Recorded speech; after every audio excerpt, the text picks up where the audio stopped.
We got us a corpse and cartridge occasion. The Tekken community is currently scratching their heads, wondering when something will happen. I feel like we're constantly in this situation, and no matter how soon a patch or update was, players are always looking forward to what comes next. In moments of downtime, I try to cover different topics and have different conversations about things that's overlooked, highlight things that no one cares about, no one knows, just give deeper insight to this great game that we've been playing. You know, Tekken 5 a couple of days ago was its 20th anniversary. It's things like that that I find special and I just try to highlight.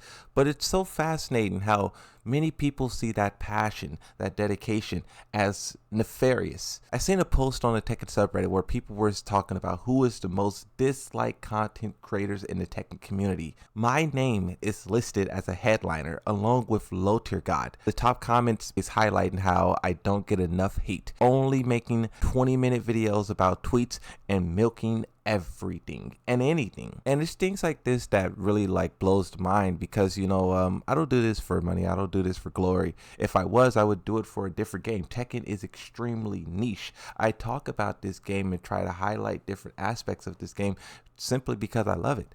And yes, currently Tekken 8 is in kind of a crazy state, but I still have so much passion and energy, and that's why I get so fired up every once in a while, is because I want this game to succeed and I want this game to do great. And I know with every update that hits this game, it's an opportunity for them to once again achieve what Tekken 7 did. So I just want to say that at the start. Let's talk about the real topics of this video. When you talk about players waiting for what comes next, there's a lot of players who are sitting around waiting for the Zafina outfit to drop in the store.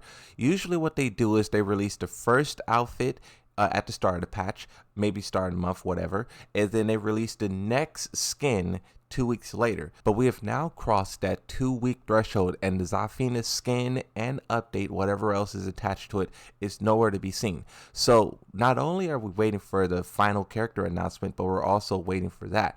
And you just wonder, you have to wonder, how far are they going to put it off? What are they planning? What are they trying to do? I don't think they're going to do any more balance updates before the finals. So it's just like, what's happening? There is this event that takes place on November 29th in Sweden, where the developers will make an appearance and they'll basically be just having a party celebrating the 30th anniversary. A lot of players got their hopes up that they will do a reveal here, but they had to make a clarification that at this event, there will be no game patches, no updates, no character announcements. This is simply just a celebration of Tekken, and this more so speaks to how much the players are looking for the answers. And I do like how the developers, they go silent and they make the players wonder and scratch their head. Sometimes they go silent for too long, but right now I think they're it's just the right amount of silence. People are really dying to see what this final character is, and also what other updates will hit this game. Speaking of what other updates will hit this game, I made a video a couple of days ago where I was joking about how Ghost versus Ghost is the game mode that they're rushing to the front of the game. Harada confirms in this tweet, someone asks him, so is Ghost versus Ghost still happening? It got announced back when Lydia was teased. And when you look at this chart, I had this chart saved in my computer, but I deleted it because basically it's outdated. Everything that was shown here is basically already in the game now, except for Ghost versus Ghost, which Harada confirms, yes, it will make it to the game eventually. And even though the Ghost isn't the best, it still will allow you to see, let's say if you play Yoshi and you play Alyssa, two diabolical characters, you can put the Ghost on both of those characters and you can see yourself fight against yourself. But really, I think that the players are just wanting more and more and more, and we really don't view Ghost as something that's a necessity. Even like, especially if you already are good at the game, people are like, oh, I could do without Ghost. I'm already good at the game. I don't need to watch a reflection of myself or play against a reflection of myself. But also you got to keep in mind that they wanted a lot of players to come into this game, so something like Ghost versus Ghost will need to be there as like a foundation, but that's only if they continue to bring in players. And now, how do they bring in players? You could talk about tournaments, you could talk about guest characters, you could talk about many things. On the topic of tournaments, there's a couple of things that's happening.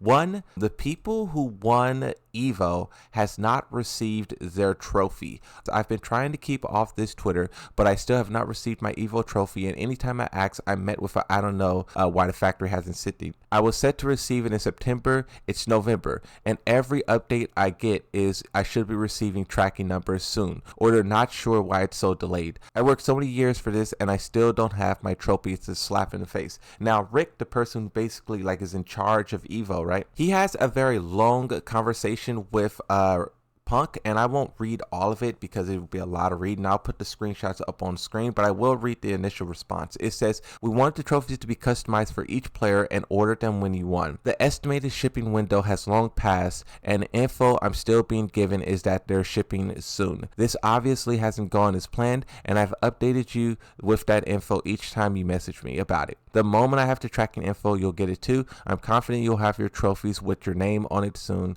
I wish you already did." Like I said, there's more to this conversation as well. You can pause and read it, but I really just think that they usually have the trophies prepared for when you win, they give it to you. But this time they wanted to like customize it and trick it out and, make it like a hot rod. So ordering it as soon as someone wins, it kind of pushes back the time when people can receive it. But Arsenal Nash, he also tweets, he says, "I forgot, I also haven't received it too." So probably no one who won this year's Evo has gotten a trophy yet, which is interesting because Evo was many months ago in July. Sticking on the topic of the TWT, the Tekken World Tour, a couple of days ago they showed us the top 35 players that will be headed to Tokyo in December to battle for the global finals and also the regional finals. And you could just pause and look at all of the different names on here, but this tournament is going to be like incredible. Not only so the LCQ isn't mentioned here, but the LCQ is going to be brutal. Like every name that you don't see here, like Knee,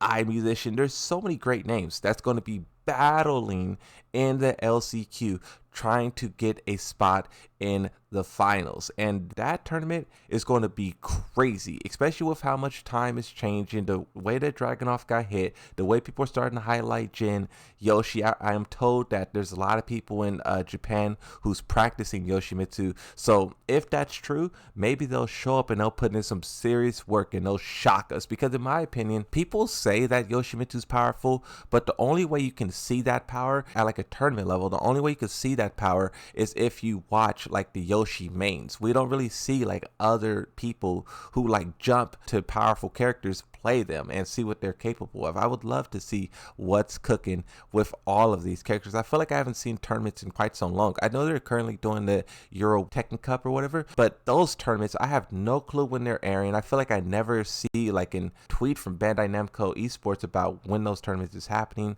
so I feel like I always miss it. But the finals is one that I will not miss. And looking at Arslan in the top spot, seeing how Ulsan was able to make a huge comeback in the EWC, it's going to be interesting to see what everyone brings at the final tournament for Tekken 8 Season 1. And then of course we have all of the surprises and stuff that comes after.